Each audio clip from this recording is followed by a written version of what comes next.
Hello traders, സുഖമാണെന്ന് വിചാരിക്കുന്നു. എല്ലാവർക്കും ഗ്രെറ്റ് ഈഗിൾ ടെക്കിൻ്റെ പ്രീ മാർക്കറ്റ് അനാലിസിസിലേക്ക് ഏവർക്കും സ്വാഗതം.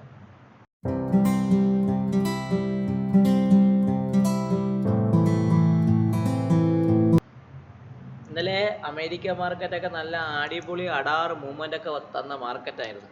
നല്ല കയറിപ്പോയെന്ന് പറഞ്ഞാൽ അമേരിക്ക മാർക്കറ്റ് നല്ല കയറിപ്പോയി. പക്ഷെ നമ്മുടെ സിംഗപ്പൂർ ഗിഫ്റ്റ് നിഫ്റ്റിക്ക് അത്രയ്ക്ക് അങ്ങോട്ട് പോകാനുള്ളൊരു വൈക്ലഭ്യം പോലെ തോന്നി. ഒരു കയറാനുള്ളൊരു താമസമൊക്കെ അവൻ കാണിച്ചു. നമ്മൾ നോക്കുമ്പോൾ നമ്മൾ അമേരിക്ക മാർക്കറ്റൊക്കെ ഏകദേശം 0.86 1% അടുപ്പിച്ച് വന്നു. നാസ്ഡാക്ക് ആണെങ്കിൽ 1.6% അപ്പായിരുന്നു.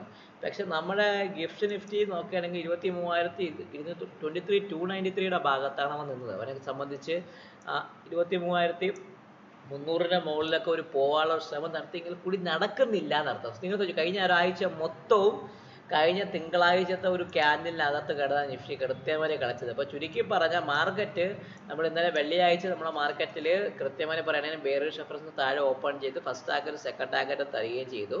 ബാങ്ക് നിഫ്റ്റി അതേപോലെ ബെയറിഷ് റെഫറൻസ് പൊട്ടി താഴേക്ക് വന്ന് ഫസ്റ്റ് സെക്കൻഡ് തേർഡ് ടാർഗറ്റ് തന്നു. തേർഡ് ടാർഗറ്റ് താഴെയാണ് ബാങ്ക് നിഫ്റ്റി ക്ലോസ് ചെയ്തത്. ചുരുക്കി പറഞ്ഞാൽ നമ്മുടെ എല്ലാ ട്രേഡബിൾ ആക്ഷൻസും വർക്കായ ഒരു ദിവസമായിരുന്നു. As per the market level വെച്ചുള്ള ലെവൽസ് ഒക്കെ വർക്കായ ഒരു ദിവസമായിരുന്നു കഴിഞ്ഞ വെള്ളിയാഴ്ച കടന്നു പോയത്. സോ ഇപ്പം നമുക്ക് തിങ്കളാഴ്ച നോക്കുന്ന സമയം നമ്മളെ മാർക്കറ്റിൽ മൂവ്മെൻറ്റ് ഇല്ലായിരുന്നു. കഴിഞ്ഞ തിങ്കളാഴ്ച നമുക്ക് ഫെയിൽഡ് ഓപ്ഷൻ സംഭവിച്ചു 23,408-ന്. അതുകൂടാതെ ചൊവ്വാഴ്ച ഫെയിൽഡ് ഓപ്ഷൻ താഴെ നടന്നു 23,198-ന്. അതിൻ്റെ ടാർഗറ്റ് തരാതെ അവൻ ഇന്നലെ വന്നത് നെഗേറ്റീവ് ചെയ്തു. ചുരുക്കി പറഞ്ഞാൽ മാർക്കറ്റിൽ ഫെയിൽഡ് ഓപ്ഷൻ്റെ നെഗേഷനും ഉണ്ടായിട്ടുണ്ട്, ടാർഗറ്റ് തരാതിരിക്കുകയും ചെയ്യുന്നത് കാരണം എന്തുവാണ് ഈ ആഴ്ച ഫുൾ ബാലൻസിലാണ്. നിങ്ങൾ നോക്കിയാൽ തന്നെ അറിയാം, ഫുൾ ബാലൻസിലാണ് നിഫ്റ്റി നിൽക്കുന്നത്. കഴിഞ്ഞ തിങ്കളാഴ്ചത്തെ ഹൈയുടെയും തിങ്കളാഴ്ചത്തെ ലോയുടെയും ഇടയ്ക്ക് തന്നെയാണ് കൃത്യമായിട്ട് പറയുകയാണെങ്കിൽ നിഫ്റ്റിയുടെ വീക്കിലി ക്ലോസിംഗ് വന്നിരിക്കുന്നത്. ചുരുക്കി പറഞ്ഞാൽ മാർക്കറ്റ് പ്യുവർ ബാലൻസിലാണ് പോകുന്നത്. അപ്പോൾ നിങ്ങൾക്കറിയാമായിരിക്കും as per the market profile setup പ്രകാരം ബാലൻസ് ഇംബാലൻസ് മൂവിലേക്ക് തരണം. അതായത് ഒരു മൂവ്മെൻറ്റ് എന്തായാലും ഈ വരാൻ പോകുന്ന ദിവസങ്ങളിൽ പ്രതീക്ഷ ഉണ്ട്. തിങ്കളാഴ്ച അല്ലെങ്കിൽ ചൊവ്വാഴ്ച, തിങ്കളാഴ്ച കിട്ടിയാൽ രക്ഷപ്പെട്ട്. അപ്പോൾ നമുക്ക് നോക്കാം മൂവ്മെൻറ്റ് വന്നാൽ എങ്ങോട്ട് പോകുന്നു, ബാക്കിയുള്ള കാര്യങ്ങളൊക്കെ നോക്കാം. ഈ വരാൻ പോകുന്ന ആഴ്ചയിൽ നമ്മുടെ ഇന്നലെ കുറച്ച് ഡേറ്റാസൊക്കെ വരാനുണ്ട്. നെക്സ്റ്റ് ഈ വരുന്ന വീക്കിലൊക്കെ ദിസ് കമ്മിങ് വീക്കിലൊക്കെ ഡേറ്റാസൊക്കെ വരാനുണ്ട്. കുറേ ഡേറ്റാസൊക്കെ ഉണ്ട് വരാൻ. നമ്മുടെ ജാനുവരി നമ്മുടെ നെക്സ്റ്റ് വീക്ക് നോക്കുകയാണെങ്കിൽ നമുക്ക് അറിയാൻ പറ്റും. നിങ്ങൾക്ക് കുറച്ച് ഡേറ്റാസ് എന്നൊക്കെ പറയുമ്പം അമേരിക്കയിലെ GDP ഡേറ്റാസും അങ്ങനെയുള്ള കുറച്ച് കാര്യങ്ങളൊക്കെ വരാനുണ്ടെങ്കിൽ കൂടി അധികം വലിയൊരു ഡേറ്റ ഈ മാർക്കറ്റിൽ ഇല്ല. എന്നാൽ കുറച്ച് ഡേറ്റാസ് ലീഡിങ് ഇൻഡെക്സസും അങ്ങനെയുള്ള കുറച്ച് കാര്യങ്ങളൊക്കെ മാത്രമേ ഉള്ളൂ. ഇനീഷ്യൽ ജോബ്ലെസ് ക്ലെയിം വരാനുണ്ട്. ആ ഒരു ഡേറ്റ ഇമ്പോർട്ടൻ്റ് ആണ്. കണ്ടിന്യൂസ് ജോബ്ലെസ് ക്ലെയിം ഉണ്ട്. പിന്നെ അത് കഴിഞ്ഞാൽ പിന്നെ അടുത്ത ഈ വരുന്ന വെള്ളിയാഴ്ചയിൽ വരുന്ന നമ്മുടെ നമ്മുടെ ഗ്ലോബൽ നമ്മുടെ S&Pയുടെ മാനുഫാക്ചറിങ് PMI, സർവീസസ് PMI കഴിഞ്ഞ ഡിസംബറിൽ വന്ന പോലെ ഈ ജാനുവരിയിലും വരാനുണ്ട്. ആ ഡേറ്റ ഈ വരാൻ പോകുന്ന വെള്ളിയാഴ്ചയാണ് വരുന്നത്. നിങ്ങൾക്കറിയായിരിക്കും 2 ആഴ്ച കഴിയുമ്പോൾ ബഡ്ജറ്റ് സ്റ്റാർട്ട് ചെയ്യുന്നു. ബഡ്ജറ്റിനെ കുറിച്ചുള്ളൊരു മൂവ്മെൻറ്റ് പ്രീ ബഡ്ജറ്റിൽ സാധാരണ കഴിഞ്ഞ എല്ലാ പ്രാവശ്യവും ലാസ്റ്റ് 10 ഡേയ്സിൽ നല്ല രീതിയിൽ മാർക്കറ്റ് മൂവ്മെൻറ്റ് വന്നിട്ടുണ്ട്. സോ ഇനി നമുക്ക് നോക്കേണ്ടത് പ്രീ ബഡ്ജറ്റ് റാലി മുകളിലോട്ടാണോ അതോ പ്രീ ബഡ്ജറ്റിലെ ഡിപ്പാണോ മാർക്കറ്റിൽ വരാൻ പോകുന്നതെന്ന് നമുക്ക് നോക്കാം. അപ്പോൾ നമുക്ക് എന്താണ് തിങ്കളാഴ്ചത്തെ ലെവലിലേക്ക് നമുക്ക് കടക്കാം. അപ്പം as per the market profile കഴിഞ്ഞ വെള്ളിയാഴ്ച മാർക്കറ്റിൽ അവസാനിച്ചത് നിഫ്റ്റിന്ന് പറയുകയാണെങ്കിൽ നിഫ്റ്റി ഒരു കൃത്യമായിട്ട് പറയുകയാണെങ്കിൽ നോർമൽ വേരിയേഷൻ ഡൗൺ ഡേ ആയിരുന്നു.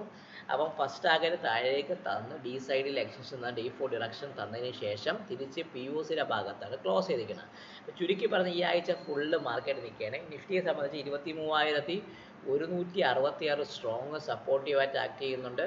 23,310 സ്ട്രോങ് റെസിസ്റ്റൻസ് അടിയാണ്. ഞാൻ എന്ത് ചെയ്തിട്ട് ഈ ഒരു ഏരിയാസിനകത്തായതുകൊണ്ട് നമ്മൾ ഇതിനെല്ലാം ഞാനിത് മെർജ് ചെയ്യും. കാരണം മെർജ് ചെയ്യുന്നത് വേറൊന്നും വേണ്ടിയിട്ടല്ല, മാർക്കറ്റിൽ കൃത്യമായിട്ടൊരു ബാലൻസ് തരാൻ വേണ്ടിയിട്ടാണ് ഞാൻ ഇതിനെ മെർജ് ചെയ്യുന്നത്. അപ്പോൾ ചുരുക്കി പറഞ്ഞാൽ നമ്മളെ മാർക്കറ്റ് നിങ്ങൾ കാണുമ്പോൾ അറിയാം, പ്യുവർലി ഒരു ബാലൻസ് ആണ് കഴിഞ്ഞ വെള്ളിയാഴ്ച വന്ന ക്യാൻഡിൽ നിൽക്കുന്നത്. ഒരു 23,340-നും 23,200-നും ഇടയ്ക്ക് തന്നെയാണ് മൊത്തത്തിൽ മാർക്കറ്റ് കളിച്ചത്. അപ്പോൾ ചുരുക്കി പറഞ്ഞാൽ നമ്മുടെ റേഞ്ച് POC എന്ന് പറഞ്ഞാൽ 23,268-ഉം 328-ന് മുകളിൽ മാത്രമേ സസ്റ്റെയിൻ ചെയ്യുമെങ്കിൽ മാത്രമേ നിങ്ങൾ ബൈ കുറച്ച് ചിന്തിച്ചാൽ. അപ്പോൾ ചുരുക്കി പറഞ്ഞ നിഫ്റ്റിയിൽ 23,269 POC. കാരണം ഞാൻ ഇതിനെ റേഞ്ചിന് എടുത്തത് കാരണം 5 ദിവസം മാർക്കറ്റ് ഓരോ റേഞ്ചിലാണ്. അപ്പം അതുകൊണ്ട് ബാലൻസ് ആയതുകൊണ്ട് 23,268 നമ്മുടെ ബാലൻസ് POC. കഴിഞ്ഞ ഒരാഴ്ചത്തെ ബാലൻസിൻ്റെ POC ആണ് എന്താണ് 23,268.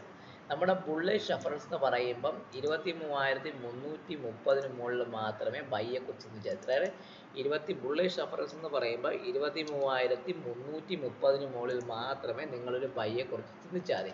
അങ്ങനെയാണെങ്കിൽ ഒരു മുകളിലേക്ക് പോകാനുള്ള ഒരു ചാൻസ് തരാവുന്നതാണ്. ഇനി അടുത്ത സെല്ലിംഗ് എന്ന് പറയുമ്പോൾ ഒരു കാര്യം ഓർത്തോളുക, 23,205 താഴെ മാത്രമേ ഒരു സെല്ലിനെ കുറിച്ച് ചിന്തിച്ചാൽ. എത്രയാണ് 23,206 അല്ലെങ്കിൽ 205, 23,205 താഴെ നിൽക്കുകയാണെങ്കിൽ മാത്രമേ നിങ്ങളൊരു സെല്ലിനെ കുറിച്ച് ചിന്തിച്ചാൽ മതി. അപ്പോൾ ചുരുക്കി പറഞ്ഞാൽ നമ്മളെ ബുള്ളിഷും ബെയറിഷും റെഫറൻസ് ഞാൻ മാർക്ക് ചെയ്തിട്ടുണ്ട്.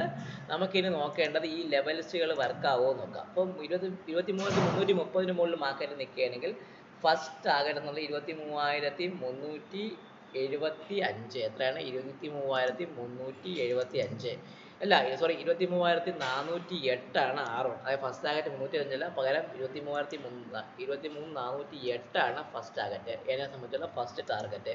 അതിന് മുകളിൽ അടുത്തത് R2 എന്ന് പറയുമ്പോൾ എവിടം വരെ വരാം? അടുത്ത എത്രയാണ് നമുക്ക് 463. Second target 463. സെക്കൻഡ് ടാർഗറ്റ് എത്രയാണ് 23,463 സെക്കൻഡ് ടാർഗറ്റ്. R2. അതിന് മുകളിൽ R3 എന്ന് പറയുമ്പോൾ അതിന് മുകളിൽ എത്ര വരെ വരാം? 23,542. അതായത് 23,542. ഇതാണ് R3. 23,542 ഭാഗത്തേക്കും വരാനുള്ള ചാൻസ് വളരെയധികം കൂടും. അപ്പോൾ ചുരുക്കി പറഞ്ഞ മാർക്കറ്റ് 330 മുകളിൽ സസ്റ്റെയിൻ ചെയ്യുമെങ്കിൽ നിഫ്റ്റിയിലേക്ക് 542 വരാനുള്ള ചാൻസാണ് നിഫ്റ്റി സംബന്ധിച്ച് കൂടുതൽ കാണുന്നത്.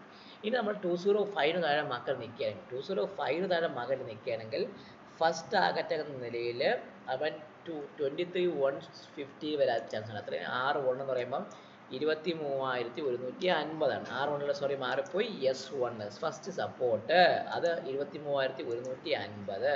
അതിന് താഴെ നിൽക്കുകയാണെങ്കിൽ അടുത്ത വരുമ്പോഴാണ് സപ്പോർട്ട് എന്ന് 23,074. 23,074 S2 എന്ന് പറയുമ്പോൾ 23,074 ഭാഗത്തേക്ക് വരാനും S3 എന്ന് പറയുമ്പോൾ 23,000 എന്ന് പറഞ്ഞാൽ നമ്മളെ റൗണ്ട് ഫിഗർ 23,000 എന്ന് പറഞ്ഞാൽ റൗണ്ട് ഫിഗറിൻ്റെ ഭാഗത്തേക്ക് S3 വരാനുള്ള ചാൻസ് നിഫ്റ്റി സംബന്ധിച്ചുള്ള. അപ്പോൾ ഓർത്തോളുക, ബുള്ളിഷ് റെഫറൻസ് പൊട്ടുകയാണെങ്കിൽ എവിടെ വരെ പോകുന്ന അറിയാം, ബെയറിഷ് റെഫറൻസ് പൊട്ടുകയാണെങ്കിൽ എവിടെ വരെ പോകും നിങ്ങൾക്ക് അറിയാം. ഈ ലെവൽ വ്യക്തമായിട്ട് മാർക്ക് ചെയ്യുക, ട്രേഡ് ചെയ്യുക. ഇനി നമുക്ക് നോക്കേണ്ടത് അടുത്തത് ബാങ്ക് നിഫ്റ്റിയുടെ ലെവൽ. അപ്പോൾ ബാങ്ക് നിഫ്റ്റിയിൽ ആശാൻ നോക്കിക്കഴിഞ്ഞാൽ ആശാൻ കഴിഞ്ഞ വെള്ളിയാഴ്ച ഒരു എന്ത് പറഞ്ഞു നല്ല കിടില സെല്ലോട് കൂടി വന്ന സാധനമായിരുന്നു. First normal variation down day ആയിരുന്നു. ടാർഗറ്റ് തന്നിട്ടില്ല എങ്കിൽ കൂടി അവൻ നോർമൽ വേരിയേഷൻ ഡൗൺ ഡേ ആണ്. POC നിൽക്കുന്ന 48,660 ഭാഗത്താണ് ബാങ്ക് നിഫ്റ്റിയുടെ POC നിൽക്കുന്നത്. അപ്പം 48,660 ബാങ്ക് നിഫ്റ്റിയെ സംബന്ധിച്ചുള്ള ഇമ്പോർട്ടൻസ് നമ്മളെ കഴിഞ്ഞ വെള്ളിയാഴ്ചത്തെ POC എത്രയാണ് 48,660. അപ്പോൾ ഇത് ഞാൻ മാർക്ക് ചെയ്ത് വെച്ചു. നമുക്ക് അടുത്ത നോക്കേണ്ട കാര്യം എന്ന് വെച്ചാൽ ബുള്ളിഷ് റെഫറൻസ്. ഒരു കാര്യം ഓർത്തോളാം, ബുള്ളിഷ് റെഫറൻസ് എന്ന് പറഞ്ഞാൽ 49,060 മുകളിൽ മാത്രമേ ഞാനൊരു ബുള്ളിഷായി ചിന്തിക്കുന്നുള്ളൂ. 49,060 ബാങ്ക് നിഫ്റ്റിയെ സംബന്ധിച്ച് 49,060 മുകളിൽ മാത്രമേ ഞാൻ ബുള്ളിഷ് ഒരു കാര്യത്തെക്കുറിച്ച് ചിന്തിക്കുന്നുള്ളൂ. 49,060 മുകളിൽ മാത്രമേ ഞാൻ ചിന്തിക്കുന്നുള്ളൂ. അത് നിങ്ങൾ വ്യക്തമായി നിങ്ങളുടെ മനസ്സിൽ മാർക്ക് ചെയ്ത് വയ്ക്കണം, ചാർട്ടിൽ മാർക്ക് ചെയ്യുക. 49,60 മുകളിൽ മാത്രമേ ബുള്ളിഷ് ഉള്ളൂ. 49,60 മുകളിൽ നിൽക്കുകയാണെങ്കിൽ അടുത്തത് എത്രയാണ് 49,280. ഫസ്റ്റ് ടാർഗറ്റ് 49,280 ഭാഗത്തേക്ക്. R1 എന്ന് പറയുമ്പോൾ 49,280. അതിന് മുകളിൽ R2 എന്ന് പറയുമ്പോഴാണ് R2 എന്ന് പറയുമ്പോൾ അതിന് മുകളിൽ വരുമ്പോൾ അടുത്തത് 49,430 എന്നാണ് ഈ POC. 49,430 49,430 എന്ന് പറഞ്ഞാൽ ഈ ഒരു POC R2. അതിന് മുകളിൽ 49,591 എന്ന് പറഞ്ഞാൽ ഈ ഒരു ഭാഗത്തേക്ക് 49 R3 എന്ന് പറയുമ്പോൾ 49,591 49,591. ക്ലിയർ ആയല്ലോ? അപ്പോൾ നിങ്ങൾക്ക് വ്യക്തമായി ഓർത്തോളാം, നമുക്ക് 49,60 ബുള്ളിഷ് റെഫറൻസ്, അതിന് മുകളിൽ നിൽക്കുകയാണെങ്കിൽ 49,289, 49,430, 49,591 ഭാഗത്തേക്ക് പോകാനുള്ള ചാൻസ് കൂടുതലാണ്. ഇനി നോക്കേണ്ടത് നമ്മളെ സംബന്ധിച്ചുള്ള ബെയറിഷ് റെഫറൻസ്. നമ്മളെ സംബന്ധിച്ച് ഒരു കാര്യം പ്രത്യേകിച്ച് ഓർത്തോളാം, ബെയറിഷ് റെഫറൻസ് എന്ന് പറയുമ്പോൾ ഇന്നലത്തെ വന്ന ഈ ഒരു ഇമ്പോർട്ടൻ്റ് ഏരിയ 48,540 താഴെ മാത്രമേ സെല്ലിനെ കുറിച്ച് ചിന്തിച്ചാൽ മതി. 48,500 താഴെ, 540 അല്ല, പകരം ഞാൻ 500 വെച്ച്, കാരണം വേറെ ഒന്നുമില്ല, അവിടെ ഒരു സപ്പോർട്ട് ഇന്നലെ വെള്ളിയാഴ്ച ഉണ്ടായിരുന്നു. സോ 48,500 താഴെ മാത്രമേ ഒരു ബെയറിഷ് ആയിട്ടുള്ള സെല്ലിൽ നിങ്ങൾ സ്റ്റാർട്ട് ചെയ്യാവുള്ളൂ. അതിന് താഴെ നിൽക്കുകയാണെങ്കിൽ ഫസ്റ്റ് ടാർഗറ്റ് നിലയിൽ ഇവിടം വരെ വരാം 48,343. എത്രയാണ്? 48,343. IS1 എന്ന് പറയുമ്പോൾ 48,343 ഭാഗത്തേക്ക് ഫസ്റ്റ്. അത് കഴിഞ്ഞ് S2 എന്ന് പറയുമ്പോൾ എവിടെ വരെ വരാം? S2 എന്ന് പറയുമ്പോൾ അതിന് താഴെ നിൽക്കുകയാണെങ്കിൽ അടുത്തത് 48,000 എന്ന് പറഞ്ഞാൽ ഈ POCയുടെ ഭാഗത്തേക്ക് വരാം. 48,000 എന്ന് പറഞ്ഞാൽ ഈ ഒരു POCയുടെ ഭാഗത്തേക്ക് വരാം. 48,000 പൊട്ടുകയാണെങ്കിൽ എൻ്റെ പൊന്നു മക്കളെ, മാർക്കറ്റ് ഇവിടെ നിൽക്കില്ല, നല്ല സെല്ലിങ് വരാനുള്ള ചാൻസ് വളരെ കൂടുതലാണ്. ചുരുക്കി പറഞ്ഞാൽ 49,60 മുകളിൽ മാർക്കറ്റ് ബുള്ളിഷിലേക്ക് പോകുവാനും 48,500 താഴെ സെല്ലിങ് വന്ന് 48,000 വരാനുള്ള ചാൻസ് വളരെ കൂടുതലാണ്. അതിന് താഴെ മാർക്കറ്റ് വരികയാണെങ്കിൽ നല്ല സെല്ലിങ് തരുവരും പിടിച്ചാൽ കിട്ടാത്ത രീതിയിലേക്ക് മാർക്കറ്റ് പോകാനുള്ള ചാൻസ് കൂടുതലാണ്. അപ്പം ഈ വരാൻ പോകുന്ന ബഡ്ജറ്റ് ഡേ ഫെബ്രുവരി 1 നിങ്ങൾക്ക് എൻ്റെ കൂടെ ഇരുന്ന് ട്രേഡ് ചെയ്യണം, മാർക്കറ്റ് വോളറ്റിലിറ്റി നിങ്ങൾക്ക് എങ്ങനെ കൺട്രോൾ ചെയ്യണം എന്നൊക്കെ ലൈവായിട്ട് കാണണമെങ്കിൽ എൻ്റെ കൂടെ ഗൂഗിൾ മീറ്റിൽ ഇത് ട്രേഡ് ചെയ്യാൻ വാ, നമുക്ക് ലൈവായിട്ട് ഇത് ട്രേഡ് ചെയ്യാം. നിങ്ങൾ അതിന് ചെയ്യേണ്ട ഒരേ ഒരു കാര്യം എന്ന് മാത്രമാണ്, ഞാൻ ഇതിൽ ഡിസ്ക്രിപ്ഷനിൽ കൊടുക്കുന്ന ഗൂഗിൾ ഫോംസ്, അതിൽ നിങ്ങൾ വ്യക്തമായിട്ടൊരു കാര്യം ഫില്ല് ചെയ്യുക. അതിലിപ്പോൾ ലൈവ് സെമിനാർ എന്ന് പറഞ്ഞാൽ ആ ഗൂഗിൾ ഫോമിൻ്റെ പേര് കിടക്കുന്നത്, അതിൽ നിങ്ങൾ നിങ്ങളുടെ കാര്യങ്ങളൊക്കെ വ്യക്തമായിട്ട് ഫില്ല് ചെയ്യുക, തരിക. ആദ്യം വരുന്ന കുറച്ച് പേർക്ക്, ഒരു 50 പേർക്ക് മാത്രമേ ഞാൻ എന്ത് ചെയ്യുന്നുള്ളൂ, ആ ലൈവ് ട്രേഡിങ്ങിൽ ആ ബഡ്ജറ്റ് ഡേയിൽ എൻ്റെ കൂടെ നിന്ന് ലൈവായിട്ട് നിങ്ങൾക്ക് ട്രേഡ് ചെയ്യാം, ഫ്രീ ആയിട്ട് നിങ്ങൾക്ക് ട്രേഡ് ചെയ്യാം. സോ അപ്പം വേഗം രജിസ്റ്റർ ചെയ്യുക. എന്താണ്, നിങ്ങളുടെ സീറ്റ് വ്യക്തമായിട്ട് ഉറപ്പിക്കുക. സോ എല്ലാവർക്കും ഒരിക്കൽ കൂടി നന്ദി. വീഡിയോ കാണുക, ചാനൽ കാണുക, ലൈക്ക് ചെയ്യുക, കമൻറ്റ് ചെയ്യുക, സബ്സ്ക്രൈബ് ചെയ്യുക. സോ നല്ലൊരു അവധി ദിനങ്ങൾ നേർന്നുകൊണ്ട് ഈ വീഡിയോയിൽ നിന്ന് സൈൻ ഓഫ് ചെയ്ത് നിങ്ങളുടെ സ്വന്തം വിഷ്ണുഗുപ്തൻ. എല്ലാവർക്കും ബൈ ബൈ, ടേക്ക് കെയർ.